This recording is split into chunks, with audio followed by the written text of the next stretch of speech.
এ যেন প্যান্ডোরার বাক্স, যা খুলতেই বেরিয়ে পড়েছে রাজ্য জুড়ে নানান দুর্নীতির একের পর এক ছবি।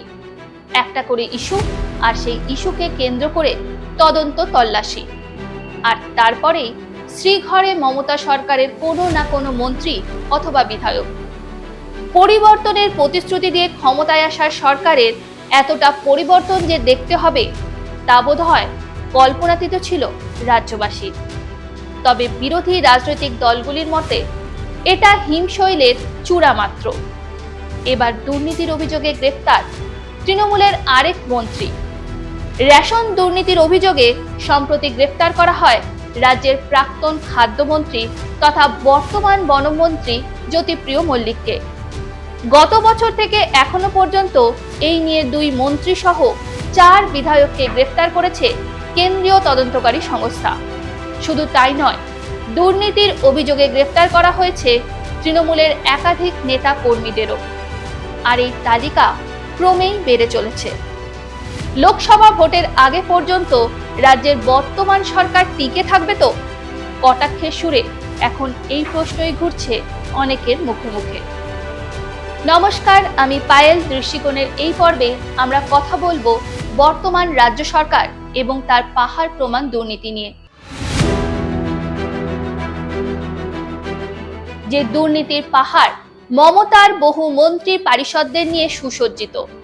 কেন্দ্রীয় তদন্তকারী সংস্থার কাজ এক ধাক্কায় অনেকটাই বেড়ে গিয়েছে, কারণ একটা নামকে কেন্দ্র করে আরো 10-12টা করে নাম জুড়ে যাচ্ছে। এ যেন এক দুর্নীতির চেন, বলা ভালো সমুদ্র, যার গভীরত্ব বোঝার চেষ্টা চলছে। ভুরি ভুরি দুর্নীতি আর গুচ্ছ গুচ্ছ অভিযোগের তালিকা ক্রমশই দীর্ঘ থেকে দীর্ঘতর হচ্ছে। আর এই তালিকাতেই সাম্প্রতিকতম সংযোজন রাজ্যের প্রাক্তন খাদ্যমন্ত্রী তথা বর্তমান বনমন্ত্রী জ্যোতিপ্রিয় মল্লিক। স্বাধীনতা সংগ্রামী শক্তিপদ মল্লিকের ছোট ছেলে গ্রেফতারির খবরে তোলপাড় পড়ে গিয়েছে পূর্ব বর্ধমানের মন্তেশ্বরের পূর্ব খাপুর গ্রামে। কেউ কেউ বলছেন জ্যোতিপ্রিয় ওরফে বালুর গ্রেফতারিতে মন্তেশ্বরের বিরাট ক্ষতি হয়ে গেল, মন্তেশ্বরের উন্নয়নটাই থমকে যাবে। আবার কারো কারো মতে জ্যোতিপ্রিয়কে আরো আগেই গ্রেফতার করার দরকার ছিল। পার্থ অনুব্রত গ্রেফতারির পর যেভাবে দুর্নীতির শিকড়ের সন্ধান পাওয়া গিয়েছিল গরু পাচার কাণ্ড এবং শিক্ষাক্ষেত্রে, রেশন দুর্নীতিকাণ্ডে জ্যোতিপ্রিয় মল্লিকের গ্রেফতারির পর আবার তেমনি আরো এক শিকড়ের সন্ধান পাওয়া গেল।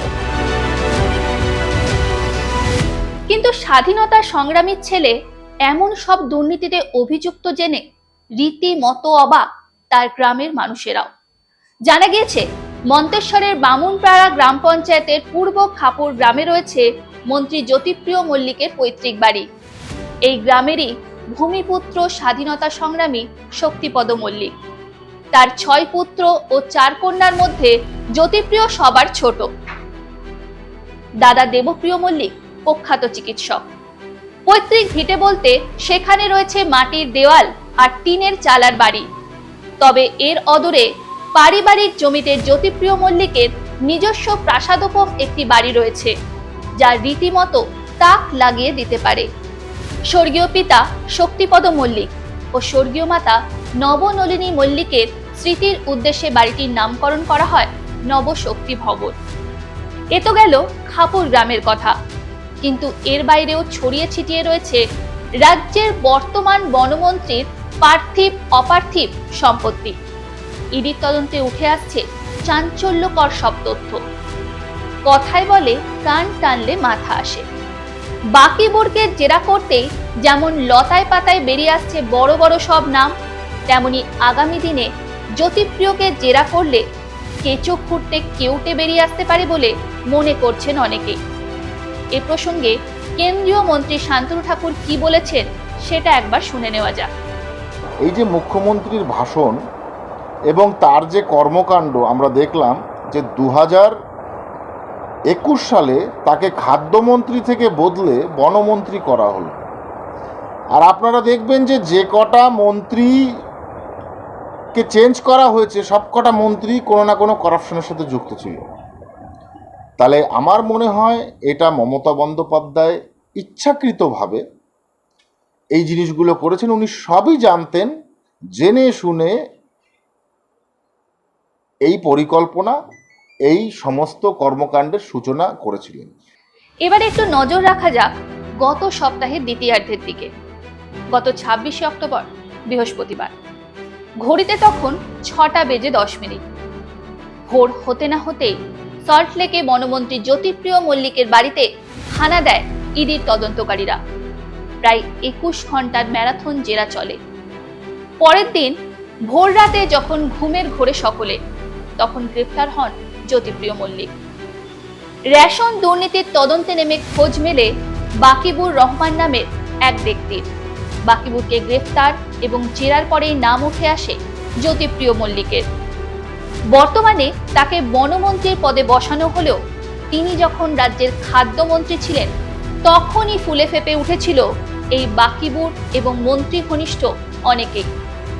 বাকিবুর মন্ত্রীর আত্মসহায়ক অমিত দের বন্ধু জ্যোতিপ্রিয় মল্লিকের সিএ সহ একাধিক লোককে জিজ্ঞাসাবাদ করার পরে সেই সমস্ত তথ্য এবং নথি নিয়ে পাল্টা জ্যোতিপ্রিয় মল্লিককে জিজ্ঞাসাবাদ করতে শুরু করে ইডি। কিন্তু সেই জেরা পর্বে সহযোগিতা না করার অভিযোগে শেষমেশ গ্রেফতার করা হয় তাকে। তবে প্রথম থেকেই যেমন বিজেপির বিরুদ্ধে ষড়যন্ত্রের তত্ত্ব খাড়া করতে চেয়েছেন জ্যোতিপ্রিয়, তেমনি কথায় কথায় এক বিস্ফোরক মন্তব্য করেছেন। সাংবাদিকদের বিভিন্ন প্রশ্নের মাঝেই সাফ জানিয়েছেন মমতাদি ব্যাপারটা পুরোটাই জানেন। মমতাদি জানে এবং আমি মমতাদি জানে ব্যাপারটা পুরোটাই জানে। মানুষের ছিলাম, আছি, থাকবো, এটা পরিষ্কার জায়গা। বিজেপি আমাকে ফাঁসিয়েছে এবং আমি মুক্ত। আমি জেনে রেখে দিন, অলরেডি এর মধ্যে আমি মুক্ত হয়ে গেছি। আমি 4 দিন বাদে বিজেপি ফাঁসিয়েছি। মমতাদি সব জানে। আর এখান থেকেই ফের যেন রাজ্য রাজনীতির পারদ চড়তে শুরু করেছে। এই মন্তব্যের মাধ্যমেই কোনো বড়সড় ইঙ্গিত দিয়ে দিলেন কি জ্যোতিপ্রিয়? এই প্রশ্ন যখন মাথা চাড়া দিতে শুরু করেছে, ঠিক তখনই রাজ্যের প্রাক্তন খাদ্যমন্ত্রীর মুখে মুখ্যমন্ত্রীর নাম শুনে বেজায় চটলেন আইনজীবী তথা তৃণমূল সাংসদ কল্যাণ বন্দ্যোপাধ্যায়। একদিকে মন্ত্রীপদ না পাওয়ার আক্ষেপ যেমন শোনা গেল তার গলায়, তেমনি জ্যোতিপ্রিয়র প্রসঙ্গে তিনি স্পষ্ট জানিয়ে দিলেন যে দোষ করেছে দায় তারই। এক বেসরকারি সংবাদ মাধ্যমে তিনি ঠিক কি বলেছেন শুনে নেওয়া যাক। যা কিছু হয়েছে all are subject matter of investigation হবে। ইনভেস্টিগেশন যদি কেউ দোষী হয়, সে তার দোষ, তার নিজস্ব দোষ। It is his own responsibility, it is no one's responsibility. কোনো রেসপন্সিবিলিটি কারণ নেই, ওসব বলে লাভ নেই। সে নিজে দোষ করেছেন, তার যদি কেউ করে থাকে তার দোষ। মমতা বন্দ্যোপাধ্যায় কি করে জানবে? মমতা বন্দ্যোপাধ্যায় প্রতিদিন কি করছে না করছে, আমি কি করছি না করছি, সব প্রতিদিন মমতা বন্দ্যোপাধ্যায় কি করে জানবে? একটা ফাংশন, একটা ডিপার্টমেন্ট আছে, ফাংশন আছে, প্রতিটা একটা লেয়ার আছে, স্টেজ আছে, প্রতিটা স্টেজ আছে, তার ডিপার্টমেন্টাল অফিসার রয়েছে। আমি জানি না, আমি তো কখনো মন্ত্রী হইনি, আমি বলতে পারবো না মন্ত্রীদের কোথায় কোথায় কি দায়িত্ব আছে। কিন্তু স্ট্যাচুটারিলি কোনো স্ট্যাটুট নেই, এসেন্সিয়াল কমোডিটিস অ্যাক্ট নেই, কন্ট্রোল অর্ডার কোথাও নেই, কন্ট্রোল অর্ডারে কোথাও কোনো প্রভিশন নেই যে minister is having a role to play. এভাবেই কি ধীরে ধীরে জ্যোতিপ্রিয় থেকে দূরত্ব বজায় রাখার চেষ্টায় রয়েছে তৃণমূল? তবে কেন্দ্রের ষড়যন্ত্রের কথা মমতা থেকে শুরু করে বালুর মুখে শোনা গেলেও তৃণমূল সাংসদ কল্যাণ বন্দ্যোপাধ্যায় যেন এক প্রকার বুঝিয়ে দিচ্ছেন রাজ্যের রেশনের ক্ষেত্রে দুর্নীতি তো হয়েছে, অন্তত রাজনৈতিক মহলের একাংশের তেমনটাই মত। তবে এই প্রথম নয়। রোজভ্যালি কেলেঙ্কারি থেকে সারদা নারদা কাণ্ডে এর আগেও গ্রেফতার হয়েছেন তৃণমূলের একাধিক হেভিওয়েটরা।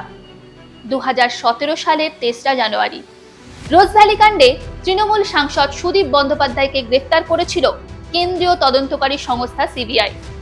2021 সালের 17ই মে নারদ কাণ্ডে গ্রেফতার হয়েছিলেন তৃণমূলের আরও 2 হেভিওয়েট নেতা সুব্রত মুখোপাধ্যায় এবং ফিরহাদ হাকিম। গ্রেফতার হয়েছিলেন তৃণমূল বিধায়ক তথা রাজ্যের প্রাক্তন মন্ত্রী মদন মিত্র। গ্রেফতারের তালিকায় নাম ছিল কলকাতা পুরসভার প্রাক্তন মেয়র শোভন চট্টোপাধ্যায়েরও। নিয়োগ থেকে রেশন, পুরসভা থেকে স্বাস্থ্যক্ষেত্র, গরু, বালি, কয়লা পাচার, ট্রিপল চুরি, এই সমস্ত দুর্নীতির পেছনে প্রভাবশালী ব্যক্তির হাত না থাকলে কারো পক্ষে এই বিপুল দুর্নীতি করা যে সম্ভব নয় তা বলাই বাহুল্য। কে অথবা কারা কারা রয়েছে এই সমস্ত কিছুর পেছনে? কোনোদিন কি সেই সত্যিটা সামনে আসবে, নাকি দুর্নীতির ফাঁদে পড়া বঞ্চিতরা রাস্তায় বসে আন্দোলনের পর আন্দোলন চালিয়ে যাবেন আর চোখের জল ফেলবেন? হিন্দিতে প্রায়শই একটা কথা বলা হয়, সেটা একবার মনে করিয়ে দেওয়ার প্রয়োজন মনে করছি। সেটা হলো, ভগবান কে ঘর মে দের হ্যায়, অন্ধের নেই। আর তাই তো ধীর গতিতে হলেও ধরা পড়ছে দুর্নীতির জায়রা। আসুন এক নজরে এই তালিকাতে চোখ বুলিয়ে নেওয়া যাক। সম্প্রতি গ্রেফতার হয়েছেন রাজ্যের প্রাক্তন খাদ্যমন্ত্রী তথা বর্তমান বনমন্ত্রী জ্যোতিপ্রিয় মল্লিক। রেশন বন্টনে দুর্নীতির অভিযোগে গত 27 অক্টোবর তাকে গ্রেফতার করে কেন্দ্রীয় তদন্তকারী সংস্থার আধিকারিকরা। কেন্দ্রীয় তদন্তকারী সংস্থার হাতে গ্রেফতারির তালিকায় রয়েছেন রাজ্যের আরেক মন্ত্রী পার্থ চট্টোপাধ্যায়ও। শিক্ষাক্ষেত্রে নিয়োগ দুর্নীতির অভিযোগে গত বছর 23শে জুলাই প্রাক্তন শিক্ষামন্ত্রীকে গ্রেফতার করা হয়েছিল। তৃণমূলের আরেক দোর্দণ্ড প্রতাপ নেতা তথা বীরভূম জেলা সভাপতি অনুব্রত মণ্ডলও রয়েছে এই তালিকায়। গত বছরের 11ই আগস্ট গরু পাচারকাণ্ডে গ্রেফতার করা হয় এক সময়ের তৃণমূলের এই দাপুটে নেতাকে। তারপর থেকে তিহার জেলেই রয়েছেন তিনি। এছাড়াও তালিকায় রয়েছেন তৃণমূল বিধায়ক মানিক ভট্টাচার্য। শিক্ষাক্ষেত্রে দুর্নীতি মামলায় গত বছর 11ই অক্টোবর গ্রেফতার করা হয় মানিককে। শিক্ষক নিয়োগ দুর্নীতিতে গ্রেফতার করা হয়েছে আরেক তৃণমূল বিধায়ক জীবন কৃষ্ণ সাহাকেও। এই বছরের 17ই এপ্রিল তাকে গ্রেফতার করা হয়। কুন্তল ঘোষ 2023 সালের 21শে জানুয়ারি শিক্ষক নিয়োগ দুর্নীতি মামলায় গ্রেফতার করা হয় তৃণমূলের এই প্রাক্তন যুবনেতাকে। তালিকার আরও একটি নাম তৃণমূলের প্রাক্তন যুবনেতা শান্তনু বন্দ্যোপাধ্যায়। একেও শিক্ষক নিয়োগ দুর্নীতির অভিযোগে গত 11ই মার্চ গ্রেফতার করে কেন্দ্রীয় তদন্তকারী সংস্থার আধিকারিকরা। 24-এর শুরুর দিকে দেশে লোকসভা নির্বাচন, আর তার আগে যেভাবে রাজ্যের বিভিন্ন ক্ষেত্রে দুর্নীতির অভিযোগে নেতা মন্ত্রীদের গ্রেফতারির হিড়িক পড়েছে, তাতে নির্বাচনের আগে তৃণমূলের বিড়ম্বনা আরো বাড়ল বলেই মনে করা হচ্ছে। সব দুর্নীতিগ্রস্তরা যেন লতায় পাতায় জড়িয়ে। এই যেমন বাকিবুরের কথাই ধরা যাক। প্রথমেই প্রশ্ন ওঠে, কে এই বাকিবুর রহমান? জানা যায় 1965 সালে যখন রেশন বন্টন ব্যবস্থা শুরু হয়েছিল, সেই সময় বন্টনের পরিবহনের দায়িত্ব নিয়েছিলেন সিরাজবাবু নামে এক ব্যক্তি।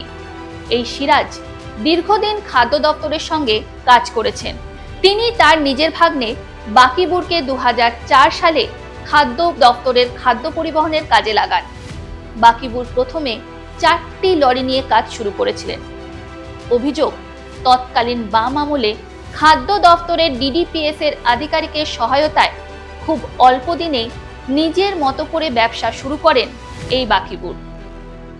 রেশন দুর্নীতির তদন্তে নেমে খোঁজ মেলে বাকিবুরের। সূত্রের খবর, তদন্তে এই বাকিবুরের 100 কোটিরও বেশি সম্পত্তির হদিশ পান গোয়েন্দারা। ইডি সূত্রে জানা যায়, বাকিবুরের ফ্ল্যাট থেকে উদ্ধার হওয়া নথি অনুযায়ী বাকিবুরের বিভিন্ন সংস্থায় 50 কোটি টাকার বেশি বিনিয়োগ ঢুকেছে। একাধিক হোটেল, রিসর্ট, পানশালা রয়েছে এই ব্যবসায়ী। এমনকি শিক্ষায় নিয়োগ দুর্নীতিকাণ্ডে জেলবন্দি অর্পিতার সঙ্গেও তার যোগ মিলেছে। টলিউডের ছবির প্রযোজনায় টাকা ঢেলেছিলেন বাকিবুর। তার মধ্যে একটি ছবিতে অভিনয় করেছিলেন এই অর্পিতাও। কি করে এত সম্পত্তির মালিক হয়েছিলেন বাকিবুর, সেখান থেকেই তৈরি হয় সন্দেহ। আর তারপরে কেঁচো খুঁড়তেই বেরিয়ে পড়ে কেউটে। বিজেপি রাজ্য সভাপতি সুকান্ত মজুমদার কটাক্ষ করে বলেন, তল্লাশি অনেক আগে করা উচিত ছিল। মন্ত্রী প্রচুর ডকুমেন্টস তার বাড়ি থেকে সরিয়ে অন্য কাজের লোকের কাছে রেখেছে বলে আমরা খবর পাচ্ছি বিভিন্ন সূত্র মারফত, মিডিয়া মারফত। আর বাকিপুরের নাম আর বাকিপুর বলা উচিত না, কারণ 1100 বিঘে নাকি না 1100 কাঠা নাকি তার জমি। একে তো নবাব সিরাজদৌল্লা বলা উচিত।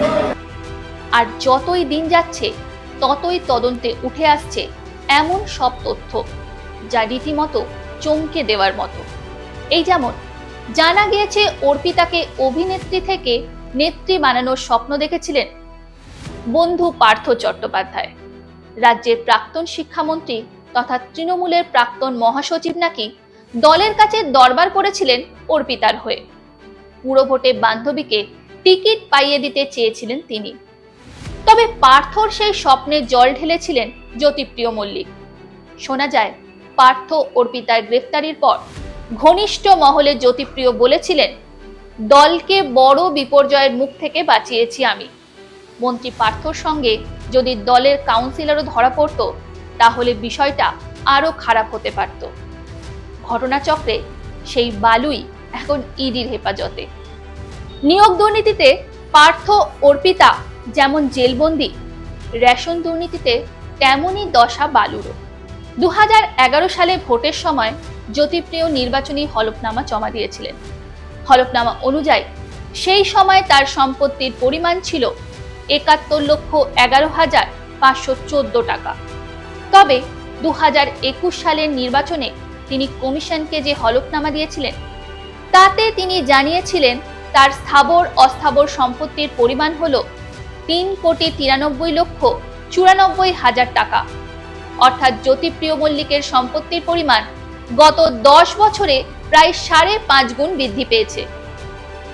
যদিও 2016 সালের নির্বাচনে জ্যোতিপ্রিয় নির্বাচন কমিশনকে জানিয়েছিলেন তার সম্পত্তির পরিমাণ কমে হয়েছিল 62,22,548 টাকা। তবে শুধু জ্যোতিপ্রিয়ই নন, তার পরিবার, আত্মীয় স্বজন, ঘনিষ্ঠজনেদের অনেকেই যে এখন তদন্তকারী আধিকারিকদের র্যাডারে তা বলাই বাহুল্য। নির্বাচন কমিশন সূত্রে জানা গিয়েছে, জ্যোতিপ্রিয় মল্লিকের সম্পত্তি গত 10 বছরে কয়েক গুণ বেড়েছে। সম্পত্তির পরিমাণ বেড়েছে তার স্ত্রী মণিদীপা এবং মেয়ে প্রিয়দর্শিনী মল্লিকেরও। নির্বাচনী হলফনামা অনুযায়ী 2011 সালে জ্যোতিপ্রিয় মল্লিকের স্ত্রীর সম্পত্তি ছিল 9,14,930 টাকা, কিন্তু 2021 সালে দেওয়া হলফনামা অনুযায়ী সেই সম্পত্তির পরিমাণ বেড়ে দাঁড়ায় 2,38,09,708 টাকা। আয়ের উৎস হিসাবে জ্যোতিপ্রিয় মল্লিক ওরফে বালু জানিয়েছিলেন তার পেশা ওকালতি, বেতনই হলো তার আয়ের উৎস। তবে তার স্ত্রীর আয়ের কোনো উৎস নেই, তিনি একজন গৃহিণী। এই অবস্থায় জ্যোতিপ্রিয় মল্লিকের স্ত্রীর সম্পত্তি কিভাবে বাড়ল তা নিয়ে প্রশ্ন উঠেছে প্রিয়দর্শিনী মল্লিকের সম্পত্তি নিয়েও। রিপোর্ট অনুযায়ী ইউনিয়ন ব্যাংক অফ ইন্ডিয়ার শাখায় রয়েছে প্রিয়দর্শিনীর অ্যাকাউন্ট। পেশায় প্রিয়দর্শিনী কলেজের সহকারী অধ্যাপিকা। তার বার্ষিক আয় 2.48 লক্ষ টাকা, কিন্তু তার অ্যাকাউন্টে রয়েছে 3.37 কোটি টাকা। এখানেই শেষ নয়, স্ত্রী কন্যার পর এবার কাঠগড়ায় জ্যোতিপ্রিয় মল্লিকের দাদাও। জ্যোতিপ্রিয় মল্লিকের দাদা দেবপ্রিয় মল্লিকের বিরুদ্ধে বিস্ফোরক অভিযোগ করেছেন বিরোধী দলনেতা শুভেন্দু অধিকারী।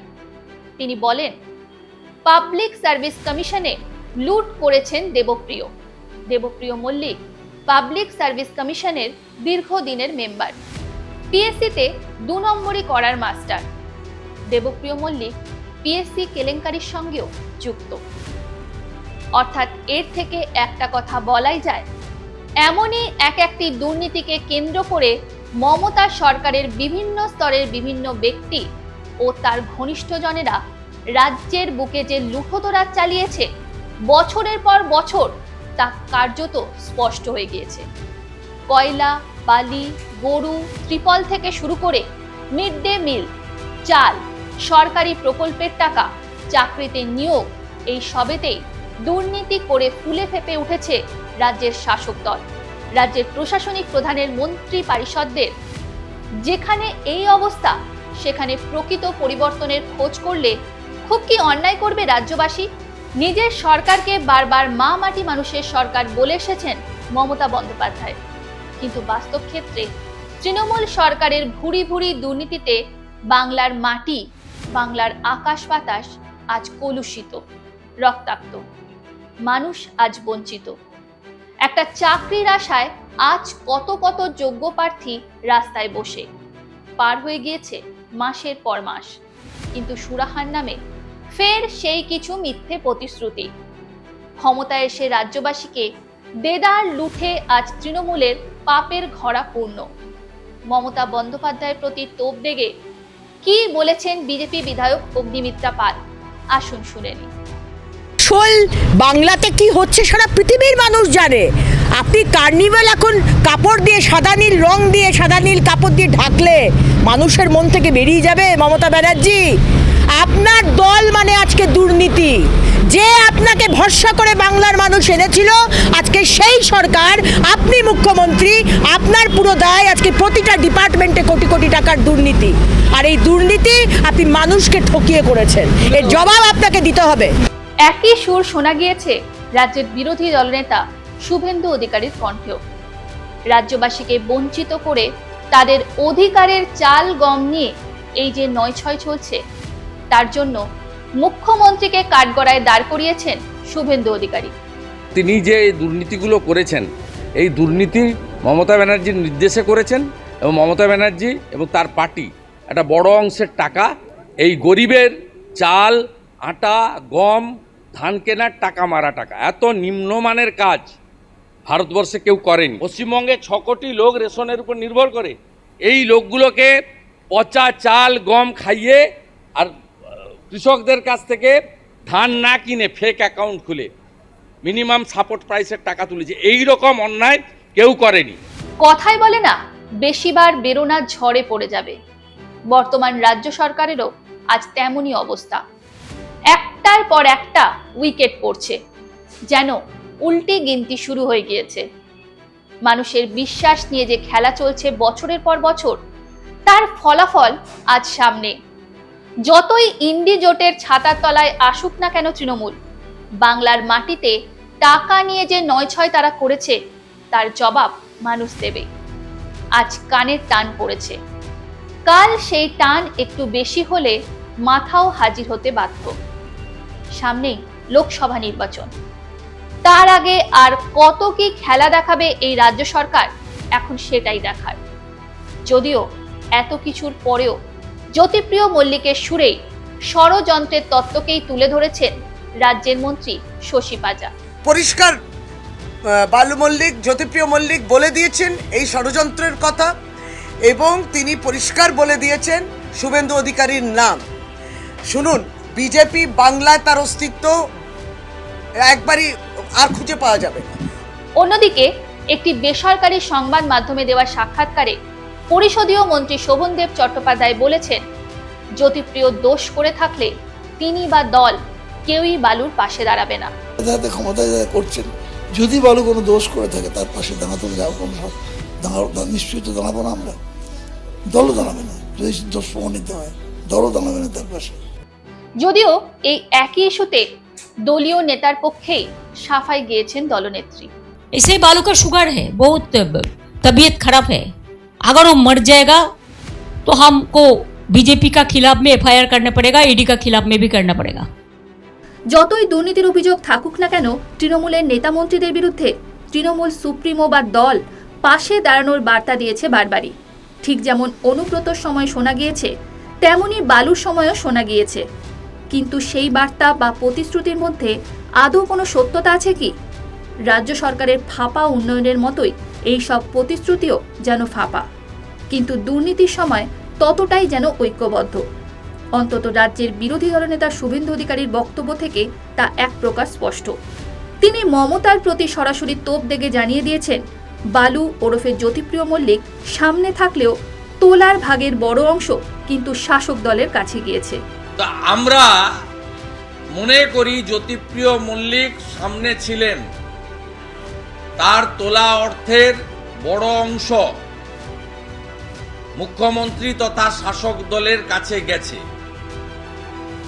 এবং মাননীয় মুখ্যমন্ত্রীর অনুমোদন ছাড়া এই হাজার হাজার কোটি টাকার দুর্নীতি কখনোই একজন জেলা স্তরের নেতার করা সম্ভব ছিল না। অন্যদিকে বিজেপি বিধায়ক অগ্নিমিত্রা পালের বক্তব্যেও তেমনই সুর শোনা গিয়েছে। মমতাকে জিজ্ঞাসাবাদে কেন্দ্রীয় তদন্তকারী সংস্থার বাধা কোথায় প্রশ্ন তুলেছেন তিনি। Why can't the CM of Bengal be interrogated? Before Jyotipriya Malik, I think Mamata Banerjee should be interrogated. What is stopping ED from interrogating Mamata Banerjee? Let her be interrogated because she knows everything. And under her nose, all this corruption has happened. তবে দুর্নীতি রেশনে এসেই থামেনি, এবার ধান দুর্নীতিতেও নাম জড়িয়েছে জ্যোতিপ্রিয় মল্লিকের। জানা গিয়েছে ধান কেনার নামে তছরূপ হয়েছে সরকারি টাকা, চাষিদের নামে ভুয়ো অ্যাকাউন্ট তৈরি করে তুলে নেওয়া হয়েছে লক্ষ লক্ষ টাকা, এমনটাই মনে করছে ইডি। ফলে মমতার মন্ত্রী আরও বিপাকে পড়তে পারেন বলেই মনে করছে রাজনৈতিক মহলের একাংশ। ঠিক কিভাবে হতো এই ধান দুর্নীতি? ইডি সূত্রে খবর, ধান চাষিদের থেকে সরকারি দামে ধান কেনে কোঅপারেটিভ সোসাইটিগুলি, কিন্তু ধানের সেই দাম যা সরাসরি চাষিদের অ্যাকাউন্টে যাওয়ার কথা, বাস্তবে তা হচ্ছে না। সরকার ও কোঅপারেটিভ সোসাইটিগুলির মধ্যে চলে আসছে এজেন্ট, আর এই এজেন্টদের থেকেই সরকারের ধার্য করা দামের থেকে কম মূল্যে ধান কিনছে মিল মালিকেরা। এই ধান কেনার ক্ষেত্রে খাতায় কলমেও চলত কারচুপি। জানা গিয়েছে ওই সব এজেন্টরা কিছু চাষিদের জোগাড় করে তাদের নামে ব্যাংক অ্যাকাউন্ট খুলত। সমবায় সমিতির খাতায় ওই সব চাষিদের নাম দেখিয়ে তাদের নামে ধান কেনা হতো। মনে করা হচ্ছে এভাবে মিল মালিকদের প্রতি কুইন্টালে লাভ হতো প্রায় 200 টাকা, আর সেই টাকা মিল মালিক ছাড়াও চলে যেত এজেন্ট, সরকারি আধিকারিক, এমনকি মন্ত্রীদের কাছেও। এদিকে রেশন দুর্নীতি মামলায় আইনজীবী বদল করেছে ইডি। 6 নভেম্বর ইডির হয়ে আদালতে সওয়াল করেন নতুন আইনজীবী। গত শুনানিতে আইনজীবী ছিলেন ফিরোজ এডুলজি, সেই জায়গায় এখন এসেছেন আইনজীবী ধীরাজ ত্রিবেদী। তিনি কেন্দ্রের ডেপুটি সলিসিটর জেনারেলও। প্রথম যে আত্মবিশ্বাসের সুর শোনা গিয়েছিল জ্যোতিপ্রিয়র গলায় 6 নভেম্বর, তাই যেন উধাও হয়ে যায়। এদিন সকালে স্বাস্থ্য পরীক্ষার পর দুপুরে জ্যোতিপ্রিয় মল্লিককে আদালতে পেশ করে ইডি। শুনানি শুরু হলে দেখা যায় জ্যোতিপ্রিয় মল্লিকের আইনজীবীরা তার জামিনের আবেদনই করেননি। এদিকে মন্ত্রীকে আরও 7 দিন হেফাজতে চেয়ে আবেদন করে ইডি। ইডির তরফে জানানো হয়, প্রথম সপ্তাহেই অনেক নতুন তথ্য হাতে এসেছে তাদের কাছে, সেই সব তথ্য যাচাই করা দরকার। দুপক্ষের বক্তব্য শোনার পর রায়দান স্থগিত রাখা হয়। 13 নভেম্বর ফের আদালতে পেশ করার নির্দেশ দিয়েছেন বিশেষ পিএলএমএ আদালতের বিচারক। দুর্নীতি যে হয়েছে তা স্পষ্ট, কিন্তু তার গভীরতা কতটা, শিকড় কোথায় কতদূর ছড়িয়ে রয়েছে, চলছে তারই তদন্ত। যে আত্মবিশ্বাস দেখিয়ে রাজ্য সরকারের শাসক দলের দুর্বলতা ঢাকতে আজ গলার সুর চড়িয়ে কথাগুলো বলছেন শশী পাজা থেকে শুরু করে তৃণমূলের বহু নেতানেত্রী, 24-এর লোকসভা নির্বাচনের পর গলার এই জোর থাকবে তো? নির্বাচন তো অনেক দূরের বিষয়, তার আগে শাসক দলের কতগুলো উইকেট পড়বে সেই ভয়ে যে রাজ্যের শাসক দলের অনেকেই রয়েছেন তা আন্দাজ করাই যায়। দৃষ্টিকোণের আজকের এই পর্বে এখানেই ইতি টানছি। কেমন লাগলো এই পর্ব? কি মতামত আপনাদের? অবশ্যই জানান আমাদের। পরবর্তী পর্বে ফের এক নতুন বিষয় নিয়ে, এক গুচ্ছ প্রশ্নমালা নিয়ে হাজির হব আপনাদের সামনে। আপনারা ভালো থাকুন, সুস্থ থাকুন, আর দেখতে থাকুন দৃষ্টিকোণ।